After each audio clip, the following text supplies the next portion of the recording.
Good afternoon. My name is Omar Kawatle, and I have the privilege of being the president of the board of directors for the Connecticut Coalition to End Homelessness.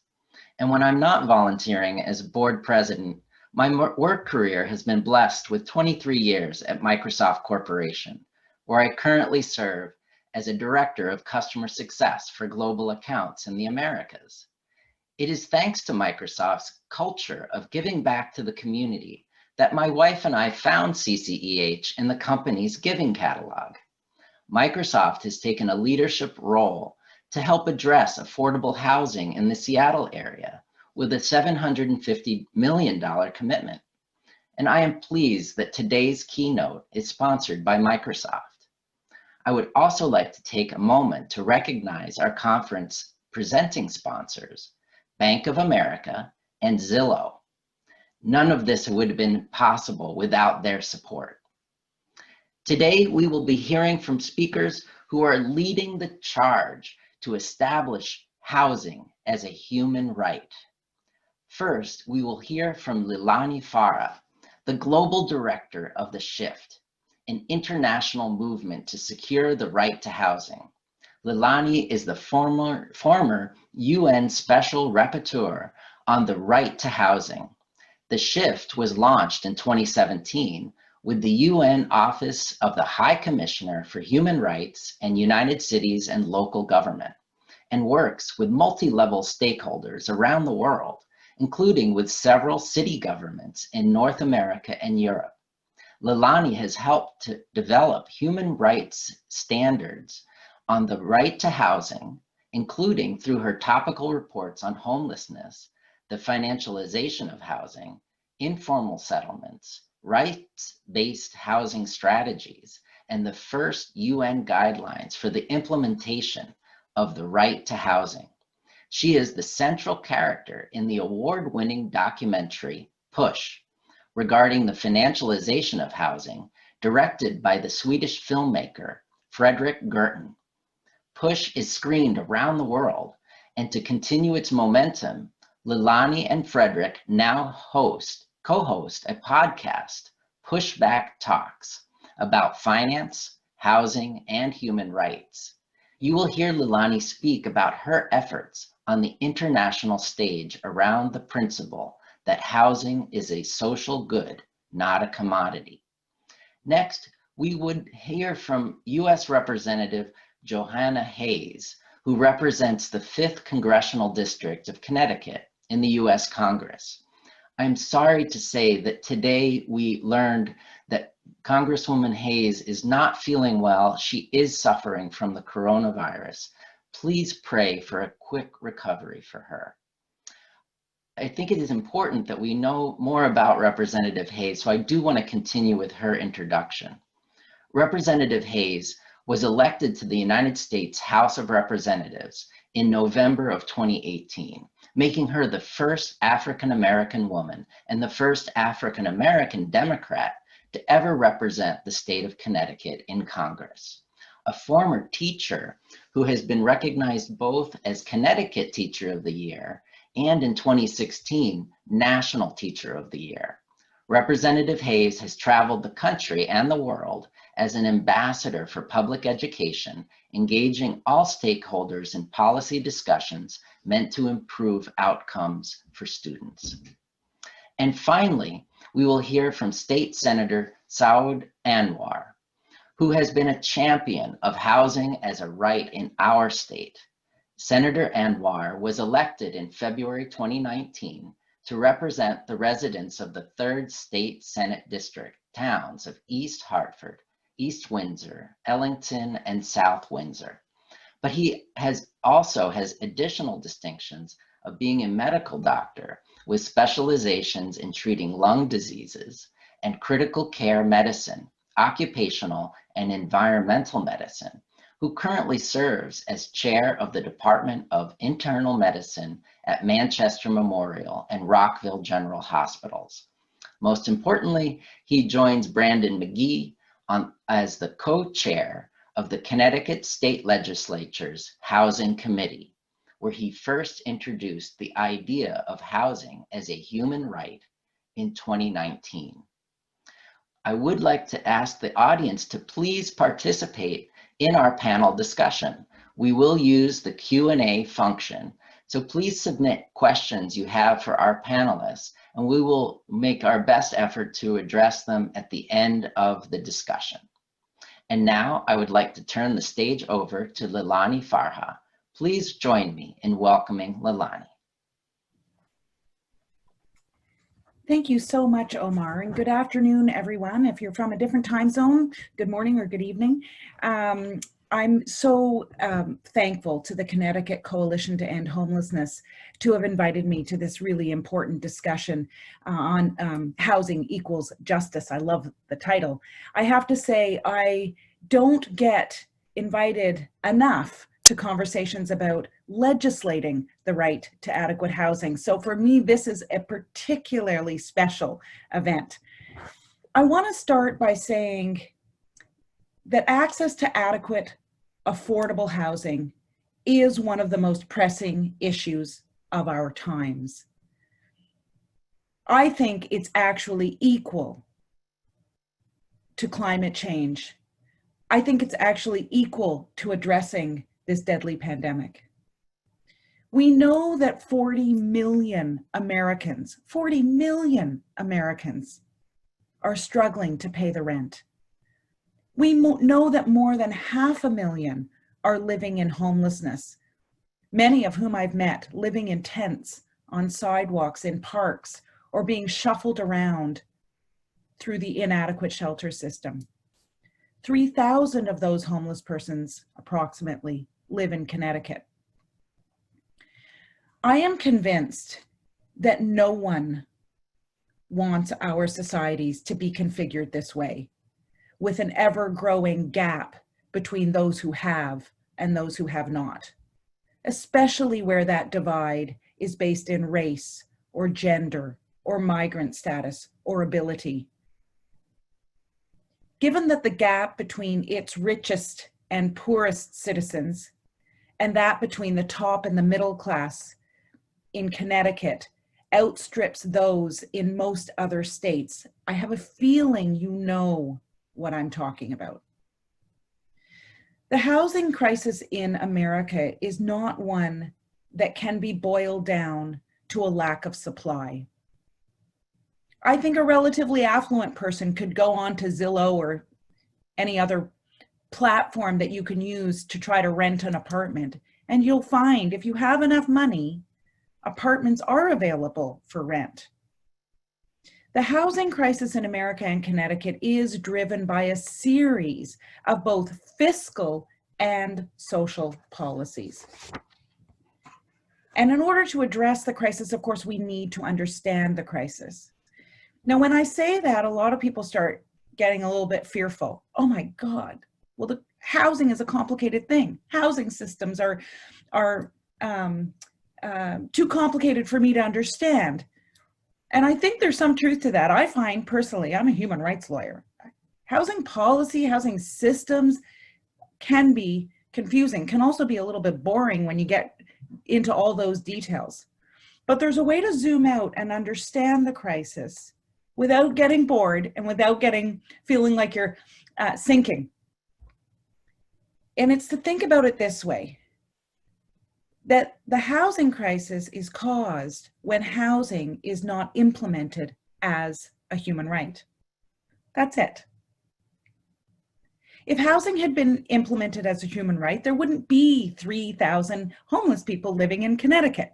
There wouldn't be tax advantages to pouring money into residential real estate.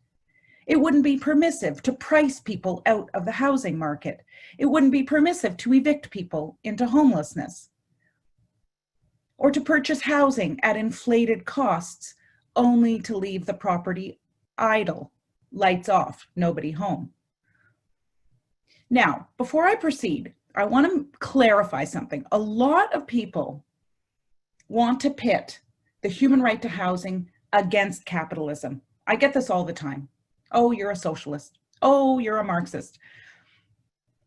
People assume that by asserting the right to housing, we're making some claim to socialism, or that we're conflating social housing with human rights. That's not the case.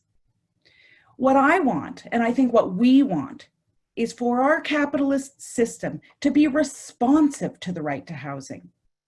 We know at this point that capitalism has run amok, at least with respect to residential real estate.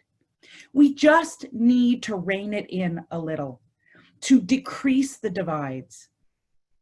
People, in my experience, want to pay their way. I've traveled the world. I have never heard someone say, I want a free ride. I should be given housing for free. What I hear time and time again is that people simply want housing that they can afford. So we need to start using the human right to housing to care for our neighbors, to care for our communities, to make sure each and every city, each and every community in Connecticut and beyond is on a sustainable path. So then, what does legislation have to do with all of this? Well, I think legislating is important for two reasons. It's going to have tremendous impact, but it's important for two reasons.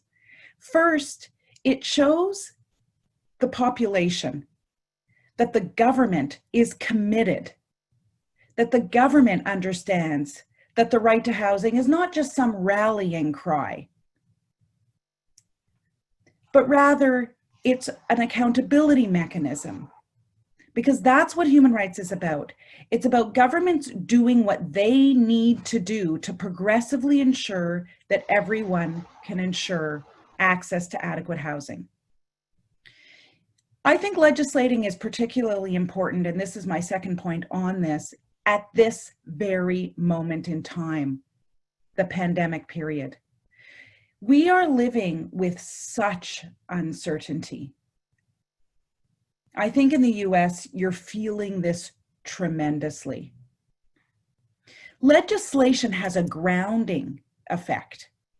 And as we emerge from the pandemic, people will still be looking to government to provide leadership and to provide security as we move forward. I think the right to housing in legislation provides such a solid foundation. Let me turn to what legislation might look like. And, you know, there's a lot of people out there too who will think, oh my God, legislation, like that's not for me. I'm not a lawyer. I don't know anything about laws and creating laws. One of the things I love about the right to housing is it's kind of easy to get your head around. It's so practical, and that's what your legislation should be too. The legislation should articulate a recognition in a sentence that housing is a fundamental human right as found in international human rights instruments, such as the Universal Declaration of Human Rights or the Convention on the Elimination of Racial Discrimination, which the United States has ratified. Legislation should promote the principles of non-discrimination and equality. It should mandate, and this is an interesting little flip, it should mandate the adoption by different orders of government housing strategies that are based in human rights. So your legislation isn't going to be the strategy for implementing the right to housing. It's going to mandate that strategies be adopted and that those strategies should have human rights outcomes. It can outline, the legislation can outline what the strategies must commit to. And these are important elements. The legislation should outline a commitment to ending homelessness within a reasonable time frame and committing the necessary resources to do so using a long-term housing first approach. And we can talk about what that looks like, what that means later, a housing first approach to ending homelessness. But you have to have that commitment to ending homelessness. Homelessness is a front and center prima facie violation of the right to housing. Legislation should outline provisions regarding evictions, indicating that no one should be evicted into homelessness. For obvious reasons, I just said, homeless is a violation of the right to housing. Legislation should consider some affordability measures to be included. And the last thing I'll say about legislation, and this is a tough thing, and so I'm going to spend a little bit of time here. this is tough for governments, but the legislation has to include monitoring and accountability mechanisms. Let's take each of those in part. Monitoring. That means there should be some public venues, public opportunities, hearings of some sort, for example, where witnesses can come and talk about whether the legislation is being implemented in a way that is meeting needs. That's super important. Governments need to open themselves to public criticism and critique, to take on board recommendations that are constructive and proactive. Accountability mechanisms. Now, this is where it gets really thorny. So, in order for a right, a human right, to really be a right and not to be illusory, you have to be able to claim that right somewhere. You have to be able to go and seek a remedy for a possible violation of that right.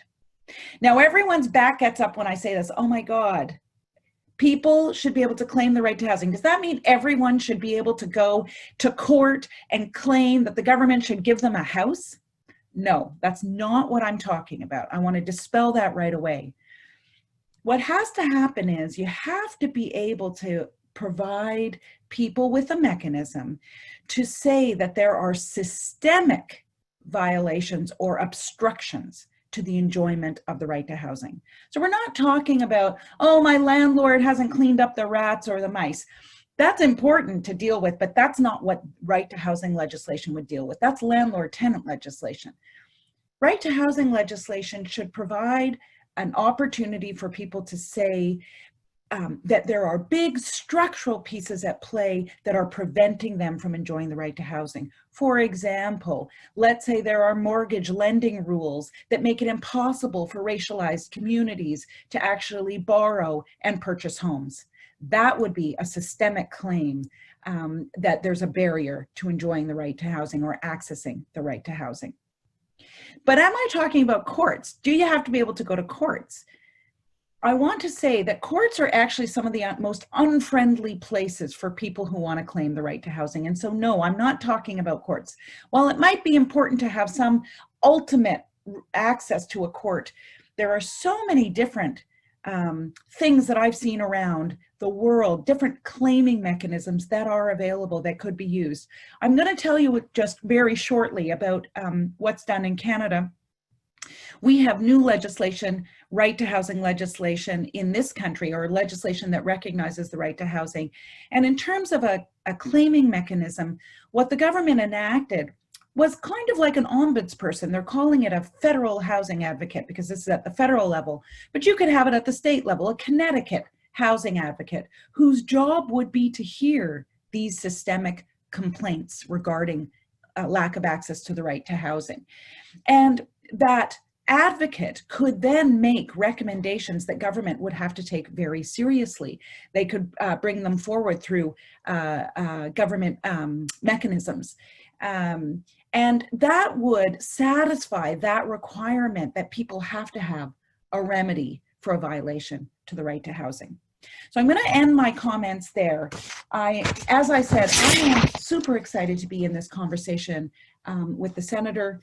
I'm sorry that the Congresswoman is unable to be with us. Of course, this virus is just having such a huge impact on all of us. But I do want to say this is an exciting conversation. I'm so happy there's energy behind it. And I'm in it for the long haul. Thanks so much.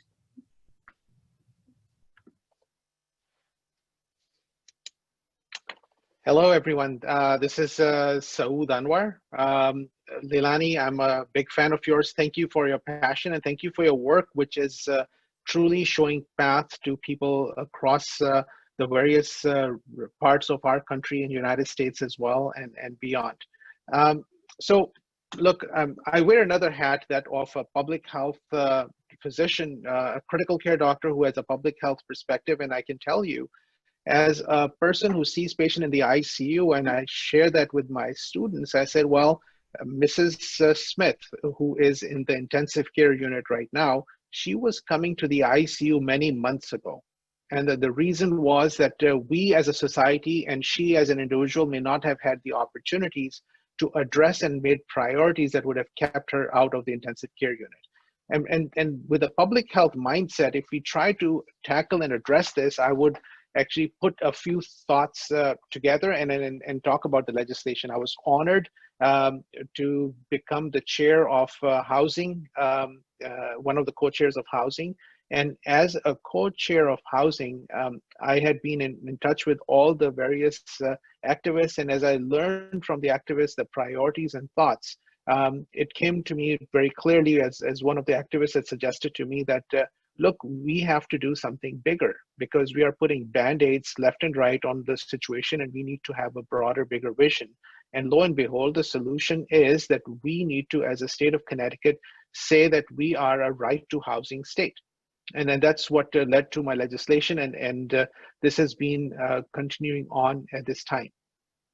So I just want to share what it would mean and how I have looked at this, and then of course this would require a lot more work. This is for proposed legislation, the legislation actually that got killed by the pandemic and would have really been able to help us address the pandemic very well. So in this particular scorecard, I think the pandemic won, but that gives us more of a reason to get back on this exact legislation and win this time around, because the pandemic has shown us how critical this issue is.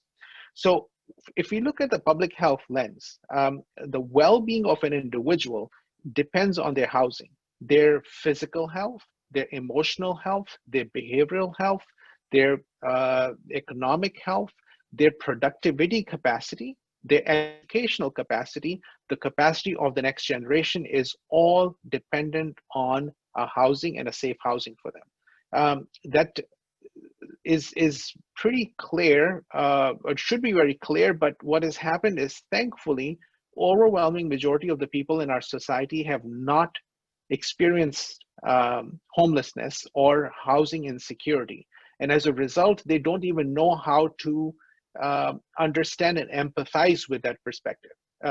Think about it, and then we know this from data, that if somebody actually has not had any food and does not have shelter or protection of a home, and they have anxiety and depression, what is the probability that we will be able to address their behavioral issues, mental health issues, or physical health issues in a timely fashion? The lifespan of people who have homelessness or housing insecurity is different. It's less because of all that happens to them. And so why are we not focusing on a way to be able to address this?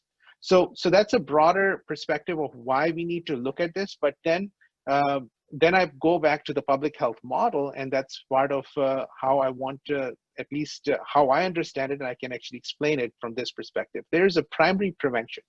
We have enough data to tell us what are the causation of homelessness and housing insecurity that people have. And I'm using both of these terminologies because it is a continuum, and we have the opportunity to look at them in a manner that we can actually prevent this. So from a prevention perspective, I'm putting them both in the same bucket right now. So we know the causations are multifold, and I'm listing them, and this list is not based on the commonality or causation, but it is one of the causes. So we know that this can be there because of poverty, very common cause, unemployment, physical health, mental health, behavioral issues, family situation where some domestic abuse, the LGBTQ related challenges where the young boys and girls and transgender boys and girls are being impacted, where they are actually having to find a safe space outside of their home. And then we obviously have policies around eviction, policies around foreclosure. All of those things are part of what is led to or can lead to people becoming housing insecure. So, and then if you look at the list, and this is an incomplete list, but it's not about highlighting the list, but everybody who's a housing advocate has seen each and every case, if you will. And when they look at all of these cases, you know that if you look at each category has a prevention strategy. And that prevention strategy is truly truly a way of being able to prevent them. If we put resources and effort and priorities as policymakers and as a state towards prevention strategy. If we prevent homelessness, we have actually reduced the risk of burden altogether. Now, the beauty, state of Connecticut has been blessed with some of the most effective advocates and the most effective group of people, not only on the outside of the government, but within the government. So we are far ahead of many other parts of the country. Now, and I say this when people claim that they say, well, we are doing so well. And I say, yes, we are doing very well, but I don't want to compete with another state or another part of the country. I want to compete with ourselves. Can we be better? And the answer is yes, we can be. And the way we can be better is to actually expect more from ourselves as a state and look at it from an effectiveness perspective. So prevention, early identification is the second big group. The second big group of early identification would have us, when we have identified there is going to be housing insecurity, we need a central place. We have that mechanism already in place. 211 works very well. We have data, we have efficacy. There are resource issues that we can strengthen further. And so it's almost like, and I say that we have built a car, but we refuse to put fuel into it. So put the gas into the car and then the car is going to run. The 211 system is very effective. It has shown results. It is not a perfect system. We know that, but it is covering a majority of the cases in early identification. Now, that is only as good as the resources that are within 211 to actually gather all of the data and then become a triage system that we have created in our state, which works very well. So look, as a legislator who actually has looked at this, you've made my life easy because you've created a powerful system. I feel that this system just needs to be enhanced and strengthened further. And we have to have a lens and a priority that we have a responsibility to make sure that housing is a priority for the state and legislate it, because this is going to be able to help us out. So early identification strategies, moving on to the therapeutic strategy. The therapeutic strategies are going to be, of course, the existing systems that we have form a shelter creation system, but shelter is a Band-Aid. We don't necessarily change anything. We actually immediately take care of the pain and the suffering that's going on, but we have to move towards a safe housing strategy going forward, and that will require us to put resources and efforts into affordable housing, workforce housing, and also opportunity zones, and creating public-private partnerships to strengthen the diversity of homes in the communities with opportunity areas, higher opportunity areas, but also have ways of putting the life of the people back together in a mindset that this is going to be a case working mindset. Every story is different. Everyone's path to homelessness is different. And when you're trying to put it all together, it's not going to be one size fits all. We have to start to have mechanisms to try and help those things. We have people who do this, and they have been able to actually share with me some stories and perspectives that have allowed me to at least understand what would be the way to approach this. So, and monitoring and accountability, I think, Leilani, you said it very well. And of course, having a housing advocate, that was not in the initial bill. I think this is something that is worthy to put in and look at that as well, because it may require a state-based. I know the Department of Housing has been a very good advocate in our state, and they've been doing some important jobs. So like I said, we are way ahead of many other parts of the country. But I want to be way ahead of ourselves than we are compared to 2019. Should be better than 2020. Well, anything could be better than 2020 pretty much, but 21 as well, which should be better than 2019. So that's one of the things. So I want to leave you with some thoughts, and these are the mindset shifts I'm hoping that we can achieve. This is more for the society, not necessarily for the audience, but these are the challenges that we come across. When I talk to some of my colleagues, they suggest to me in some of the comments that people have made a choice to be homeless, and nobody makes a choice to be homeless. It's important to understand that. And to me, homelessness and housing insecurity is both a symptom of what may be going on inside of individuals, but also what is going on with the society itself and its priorities. So I don't look at homelessness, I look at homelessness as a symptom of a broader disease that we have in a society, and that is because of lack of appropriate recognition of what's out there, what is going on for the people, and sometimes blaming the victim of the system, if you will. And then that's something that we have to get over. And the other mindset that I want people to take home, and it's not necessarily for the audience, because I know the audience is smart enough to know this, you either pay now or you pay later. So if you invest into housing prevention now, you will save far more money than if you are going to try to put the puzzle together after the person is homeless and then they're struggling at that point. So I think that's something that has been well studied, well documented, and it's a fraction of the cost if you invest it right now. So that's something else that I think is worthy. So what can people do right now? I think from the audience now, the few things that you can do is, one, expect more from your state legislators around this issue. And then I'll tell you why. Because I have heard many of my colleagues say the right thing. But when it's time to push the button to say yes, they say no, and they find a ridiculous reason to say no. Say, oh, I was not feeling well today, or I don't agree with this 2 sentences over there, so I'm going to say no.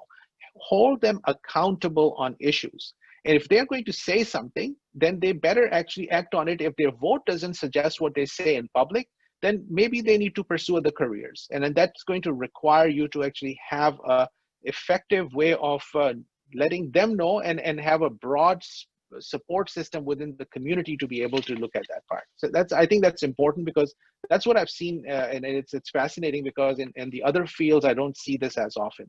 I mean, as in the medical field, you say, this is the diagnosis, this is the treatment, and this is how you treat it. It's just like you say, this is the diagnosis, this is what the disease is, and then you don't treat it. And it's just like, really? What are you doing here?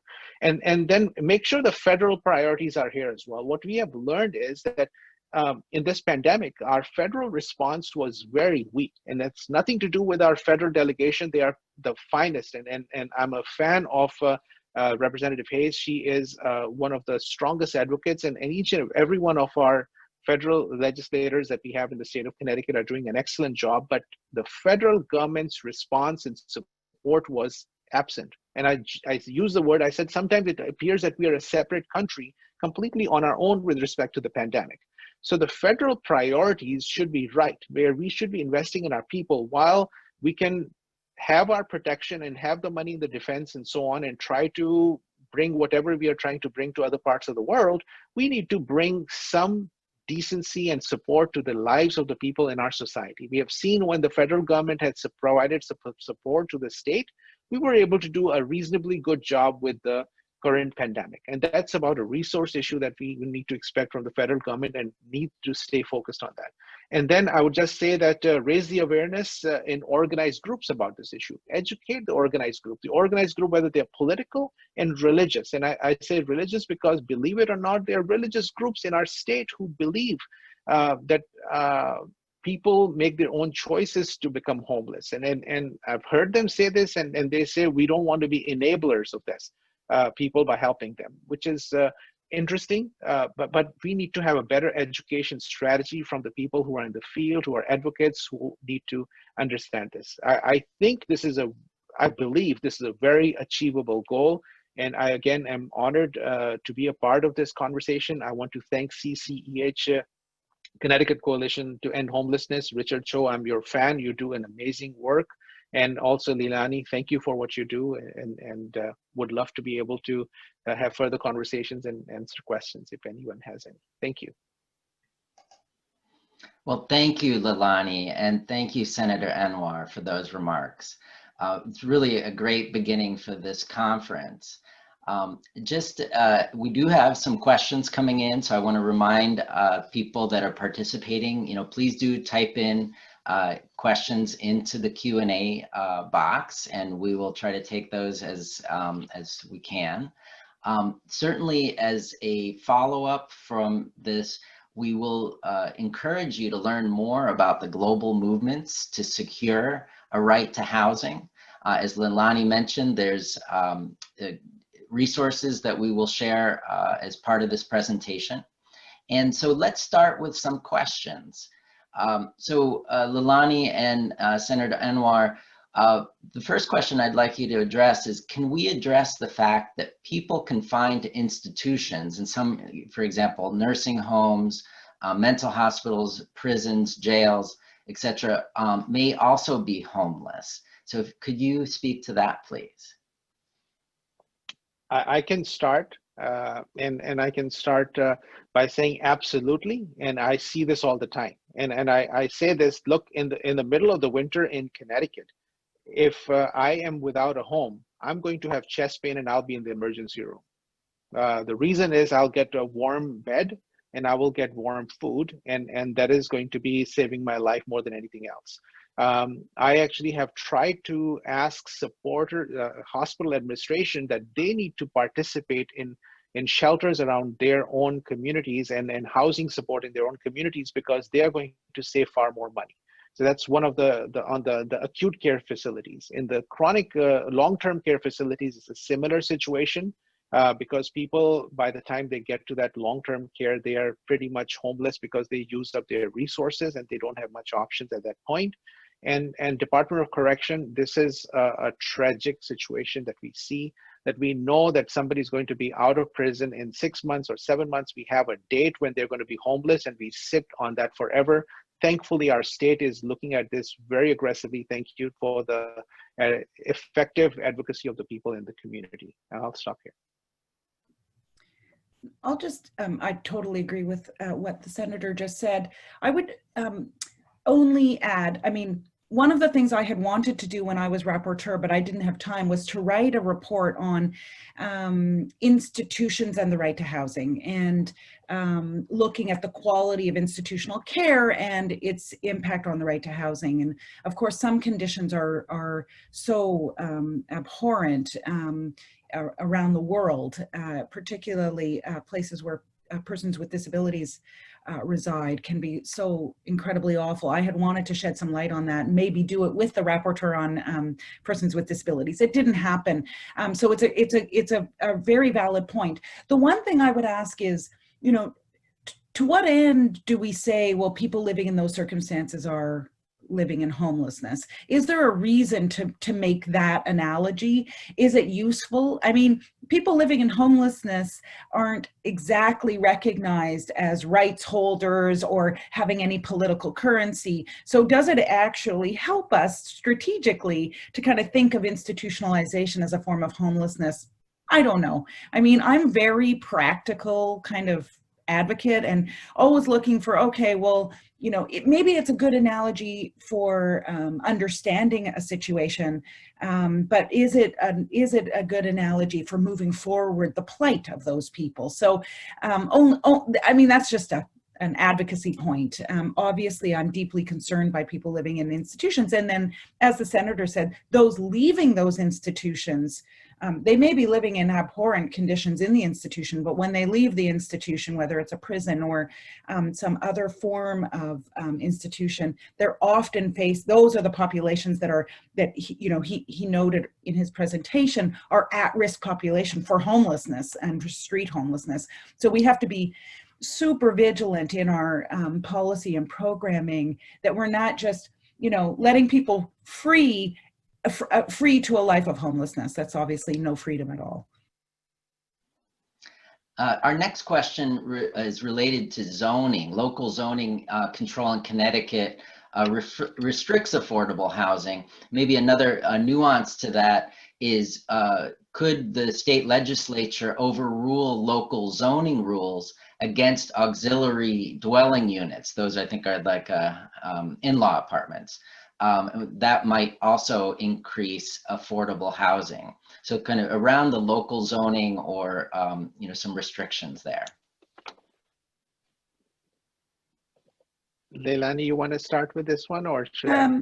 I don't know the legal landscape well enough to know what's possible. I will say that restrictive zoning is obviously problematic.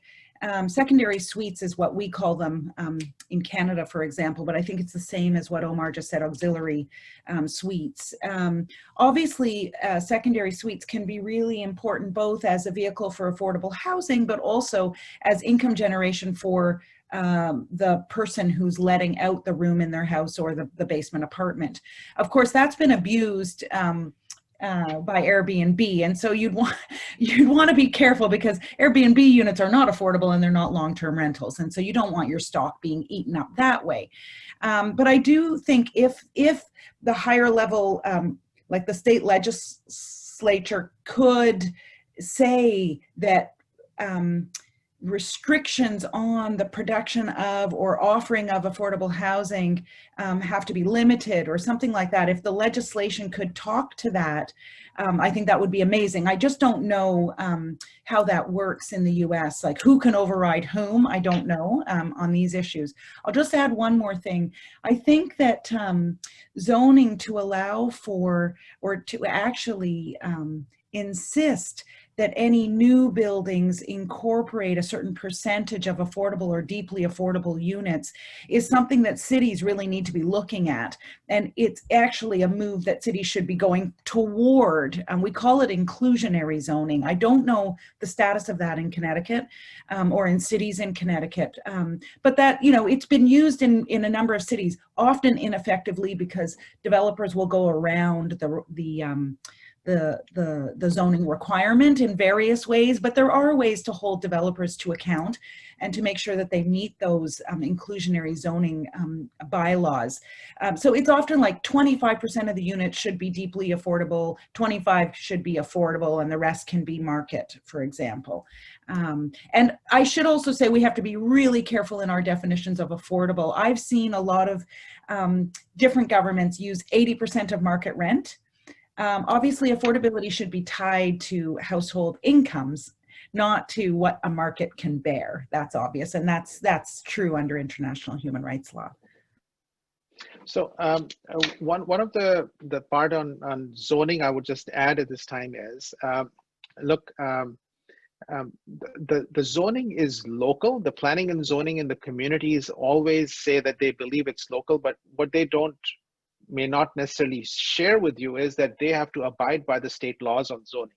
And I think while we have local jurisdiction in each town, and the state of Connecticut, the towns are so independent that we sometimes say we live in 169 countries, which are run by people who are very independent in their perspective. The reality is we are so segregated, and the opportunities for the people living in low opportunity areas is so low, and the chances of coming out of those low opportunity areas is very difficult. The zoning would have to be reassessed in such a manner that there's a collaborative way of increasing diversity of homes, and including homes with different combinations, which would actually diversify the homes and availability, and then reduce the cost and possible opportunity zones that can be created, that can be created.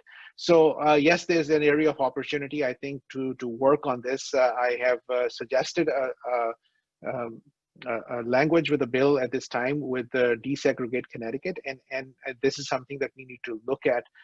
This is a part of a sustainable society. If somebody believes that they're going to continue on this current path, and it's going to be a sustainable society, they are mistaken. We need to have diversity of homes and diversity within the communities. Thank you. We have a question from our CEO, Richard Chow. He's asking, what countries or US states have created that housing advocate or ombudsperson position, and are they in the judicial branch or executive, and how do they work to enforce claims that people's access to housing is limited? Yeah, so I guess I'll field that. There are, in fact, ombuds offices in many at national level in many countries around the world. I couldn't even possibly name them all. How that gets configured, normally they're arm's length from government. Actually, they're independent from government so that they can play that accountability mechanism, so that they can hold the government accountable. In some ombuds offices, they will appoint a particular person who is responsible for housing. So for example, in South Africa, it's actually not through an ombuds office. They have a national human rights institution, and then they have a commissioner in that institution who is responsible for looking at housing and government policies and programming and legislation around housing. In Canada, they've appointed a housing advocate that will sit in the office of the National Human Rights Institution, but it's not part of the National Human Rights Institution. That's just where they get their four walls and their roof and their desk. So it's configured differently. In Chile, again, there was an officer of the National Human Rights Institution who was responsible as the advocate on housing. And then some, like in France, the Ombuds office, and it's an individual, it's an ombudsperson, had a very broad mandate, and he was responsible for looking at social housing, as well as other areas having nothing to do with housing. So it's quite a variety. I personally think that the designated housing advocate is very important. That's my preference. Whether the person sits within some broader office doesn't matter, but that you have someone looking specifically at housing related claims, because first of all, as I said at the outset of my comments, housing is such a fundamental issue affecting so many people. And I think you need someone who has the right combo of an understanding of human rights, but also an understanding of housing and how it rolls out. So to have someone like a generalist could be more complicated, I would think. I'll just leave it there. I'll just add to this as I think there's some other models of advocates within an ombudsman in our state, and some of them are effective and some of them are not as effective, because recommendations, we know what the recommendations are, but if people are not following those recommendations, what are the sticks that are there to be able to address them? In the absence of power, the advocate will not be able to do what needs to be done. I wonder if Attorney General's office is something to look at, but I think after this conference, we should have a little conversation on if we were to put something in a bill, where would that be and what kind of resources it would intake? But that's a great question, Richard. Yeah, and I'm just going to add to what Senator said. I totally agreed with your answer there, that the devil is in that detail. Where do if the ombuds can only make recommendations, what happens to those recommendations? And in Canada, we're in early days yet. They haven't even appointed the advocate. The legislation was adopted a year ago, more than a year ago now, and they haven't yet appointed an advocate. They also have developed a housing council that you might be interested. So that council is made up of, I think, 13 independent experts who will also be surveying what's happening in Canada in terms of housing policy and programming, and where they think an issue needs further exploration, they can, I think, also pass that to the advocate, and the advocate can pass what he or she receives to the council for further investigation. So a sort of symbiotic relationship. But we don't know yet about whether the recommendations coming out of the housing advocate will have any teeth, as you say, and that is absolutely essential. Thank you. Senator Anwar, question for you. Could you speak to your ideas about public-private partnerships and opportunity areas? Yes, actually, I had proposed a bill, again, that was killed by the pandemic. This was a workforce housing opportunity zones. And the way we were exploring the opportunity was there has been a federal bill which has looked at a way of tax benefits for people who have significant capital gains tax. And if they were to invest into affordable housing or workforce housing in opportunity zones, the federally classified opportunity zones, they would be able to get some tax breaks. The thought was that if we were to combine that together with the state's tax benefits and the town tax benefits, we would actually be able to attract far more of the national capital gains that's out there, and the people who do want to defer some of their taxes or reduce the tax burden that they have, they would be able to have some of those opportunities, and we can be much more attractive. That is for the existing opportunity zones. My challenge is, and that's what we have to work on, is that the existing opportunity zones have been somewhat saturated at this time. And we need to create more opportunity zones through the state, which would be beyond the existing opportunity zones, so that we can actually identify ways of giving private investors to come and then be able to support this. The reality is that the state cannot bring us to the level that we need to be. It would have to be through public-private partnerships that we'll be able to achieve success, and we can create win-win strategies or win-win-win strategies, because the state benefits, the investor benefits, and the people who are consumers can benefit. And this is a very policy-based approach that we can look, and this has been done before. So we need to be able to rebuild that same mindset, which has shown successes in other areas as well. Thank you for that question. Thank you. And another question regarding some of the closed nursing homes, that whether they could be used to create single room occupancy housing. Maybe if there's a precedent for this, or some other ideas around that. After the pandemic, it's a worthy conversation. The reason is the ones that have been closed are being looked at as a potential backup when we will, God forbid, have a second wave and it's out of control.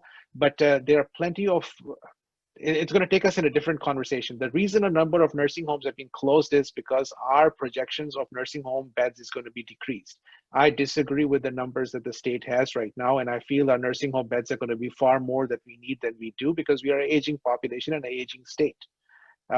So having said that, we do have a lot of nursing homes which have been sort of abandoned because of the laws. Can they be used? Potentially, yes. And Omar, I might just weigh in on a couple of things, if that's okay. I can't speak to nursing homes in Connecticut, but I will say that acquisition programs are underway in a number of countries. So looking at, I really think it's an interesting proposal, looking at what is available out there that could be repurposed to house the homeless population, or those who are grossly inadequately housed right now, who need something better or different. And looking at everything, motels, strip malls, parking lots, office buildings, all sorts of properties are being looked at by governments, different governments. I've heard of acquisitions in Europe, in Spain, for example. In Canada, acquisitions are being looked at. The model that I like is, and it's not always going to be possible, but I like it where governments are encouraged to make those acquisitions, to increase public assets, basically, to increase the public asset base. That doesn't mean that a government couldn't then pivot and partner with a private to in some kind of a program, or to make that a viable redevelopment, but that the government retains the asset. I think that's super important, that governments need to build up assets that have over many, many years now, since the 80s, really been depleted. So that's one thing. The other thing I wanted to say is, one of the things that the Shift is interested in, the Shift being my organization, is looking at, is it not possible to be in conversation with privates in a way that is still human rights friendly and human rights compliant? I think that's super important. I'm at a place I've been an advocate for more than 20 years. The us and them approach to advocacy in this day and age is not going to work, in my opinion. We need to start building bridges and have new alliances and talk to people we might previously have been uncomfortable talking to. Because as the Senator said, this is not going to be solved by one actor alone. This is not going to be solved by the city of New Haven. It's not going to be solved by the state of Connecticut. There has to be an all-in approach. So that means talking to corporations, that means talking to private equity firms, that means talking to different levels of government and making sure different levels of or orders of government are actually in sync with each other in some way, shape, or form. None of it easy work. It's called relationship building, and we all know that's tough. But I do think that that's where we're at this point, if we're actually going to solve the housing crisis. And I mean in Connecticut, I mean in the US, and I mean globally. And I think this may be our last question. We'll see how our timing goes. That related to what you were just talking about, Leilani, but specifically the question is, housing rights aren't limited to the tenants, but also the landlords, right? And hence, what steps should a landlord take to ensure that his or her livelihood, while addressing the issues of tenants' inability to pay rent. So I think you're talking about inclusive, but maybe I'm sure that's on a lot of landlords' minds. So if you could speak to that, that'd be great. Yeah, sure. And maybe the senator would like to speak to it too. Of course, small scale landlords are suffering right now with this pandemic, and because of the economic downturn that every country is experiencing. And I actually have a lot of sympathy for small scale landlords in this position. What are they to do?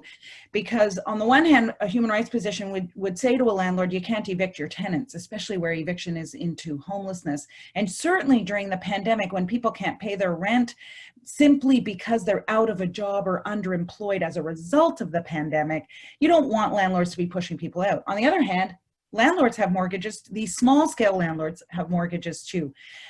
The position I've adopted on that is for governments to support small-scale landlords, to provide them with forbearance, with different terms, whatever that looks like. Every landlord's going to want something different. It could be actual cash subsidy, but we have to keep those small-scale landlords afloat, because it's often the small-scale landlord that is providing affordable housing or affordable enough housing for their tenants. So that's super important. I distinguish between small scale landlords and the deep pocket, excuse the expression, landlords. And I mean the financial institutions that are landlords. So the big private equity firms, the insurance companies, the pension funds. I think they probably have enough liquidity to stay afloat longer and may not need to pivot for a subsidy from government, depending on how long the pandemic goes on, of course. But I think that we might have to have differential treatment depending on the resources of the actual landlord. I can just say, in my experience, the small landlords have been more responsible than the large institutional ones, and that is sad for the market of the affordable housing, if you will. We have to strike a balance. It's critical because we want people to become entrepreneurs and invest, and we want to make sure those investors, the small landlords, are protected as well. So that part is going to be very critical. It's a good question, and that needs to be a part of our balance. Well, thank you, Leilani. Thank you, Senator Anwar, again for the excellent response to our questions. Thank you to the audience for your participation.